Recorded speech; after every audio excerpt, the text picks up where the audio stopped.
Tab Nation, it's Tom, and today we're going to be doing kind of a fun little video here using the Caesar Cipher.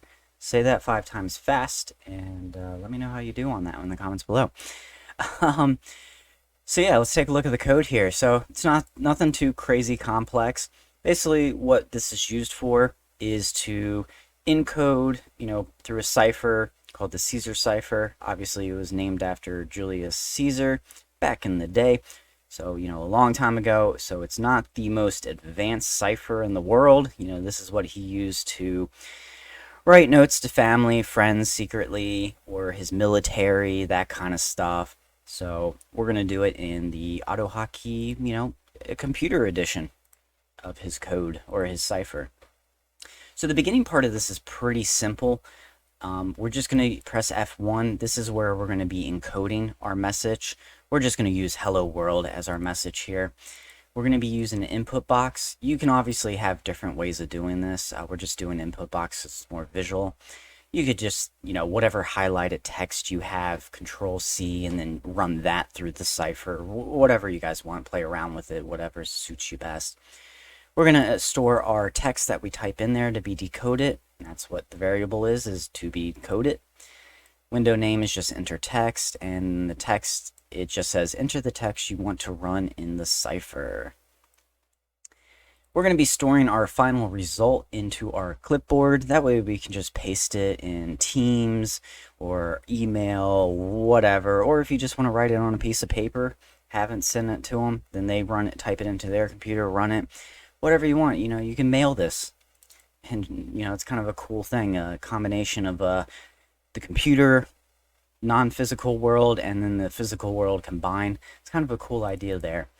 So we're going to call upon the function Caesar Cipher, which is down here. We'll talk a little bit about how that works here in just a minute.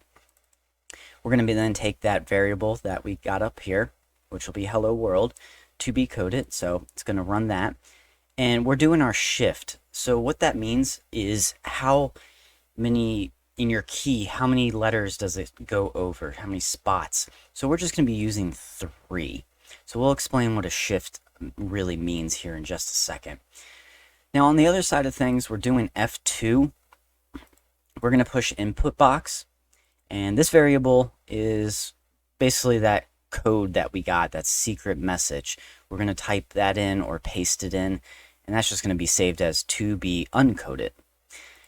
Intertext, pretty much the same wording, except for we added to decode versus to run. So that's pretty much the only difference really right there. Same thing here. We're doing, to the clipboard, calling upon this function, using this variable. The only difference here is we're using a negative. When we're encoding, we're going this way, but when we decode, we want to go backwards the other way.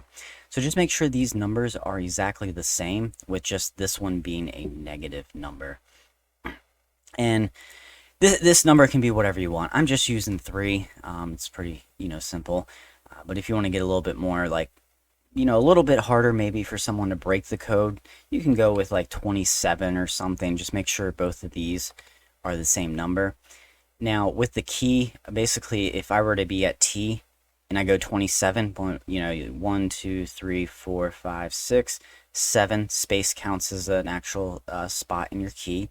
It's then going to jump back to the beginning of your key, 8, 9, 10, etc. So you can, change that number to whatever you want. I mean, there's no reason for you to be going 200 or something. I mean, keeping it in 20s, 30s is more than enough, honestly. We're just going to keep it simple, though, with a 3. So, yeah, first part of this, super simple. Adjust this however you want to grab that information and paste it. All right, so let's talk about the actual function now. So here we got what we're just calling it the Caesar Cipher. Still having trouble saying that. So we're running our text that we got from up there, and we're doing a shift. And what we're using to shift is our key. So the key, I'm just using A, B, C, D. Yeah, I definitely don't recommend doing that because that would make this way easier to crack than just a whole bunch of stuff. And but for this video, we're just doing ABC. That way you can see a little bit better what's going on. It's simpler.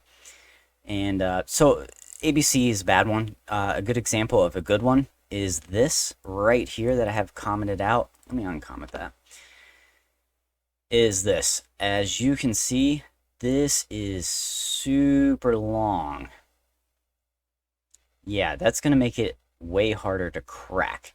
So as you can see here, you can use not just letters, you can put numbers in there. They don't even have to be English lettering. As you see, here's some stuff like this A with the circle above it. We don't even use that in the English language. So you can use, a whole bunch of stuff. Symbols, punctuation. Here's, a copyright symbol, $sign, pretty much anything. The only thing to remember is don't repeat something. If you have an A, don't put another A unless you have a lowercase and a capitalized. It is case sensitive, so you can have both A and uppercase A. But you can't have a lowercase a and a lowercase a, or the program's going to mess up. Your cipher is going to end up not coming out quite correct usually. So just make sure you don't repeat anything by accident.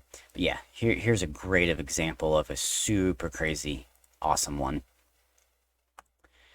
So basically, we're just looping through our text there. We're phrasing it out.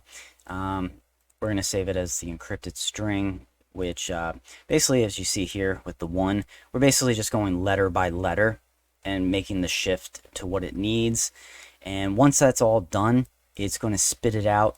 And we're going to have an encrypted string right here. All that's storing is both the original text and the encrypted text. We honestly don't really need that, so we don't really care about that. That's just kind of there. What we care about is what ends up in the clipboard. So yeah, let us take a look at it, I guess. Let's go ahead and run that. All right, we're going to press F1. There is our enter your text you want to cipher. Hello, world. So we're going to do that. All right, it should be in my clipboard. We're just going to use Notepad for this so you can see. And there we go. There is our message, our encoded message through the cipher, the Caesar cipher. And as you see, it doesn't really mean anything. It just looks like gibberish, or it honestly looks like a word from another language. So we shifted 3. So our first letter was H. So H is right here. So we're going over 3. So it's going 1, 2, 3. And replacing it with a K. And so on. So don't really need to show you every single one. So now let's do the opposite. We're going to press F2. We're then going to paste in that secret message that we got from whoever. We're going to push OK. Whoop. Try to push OK.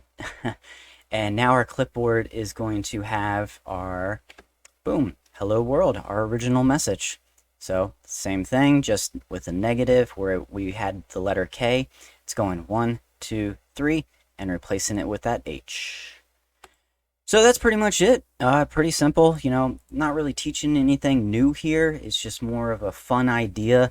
Hopefully you guys find some interest in this. And maybe play around with it. Send me some secret messages in the comments below, and I'll see what you guys have to say. Let's do all the comments in a secret message if you want. And if you guys have any other types of ciphers or encryption kind of stuff that you want to see done in AutoHotkeys, definitely let me know. I'll see what I can do. I definitely had a lot of fun playing with this, and I would love to send some secret messages and stuff like that. Alright everybody, hope you enjoyed this video. Hit that subscribe button, the bell notifications. Usually throwing 2, maybe 3 videos at you every week. See you guys.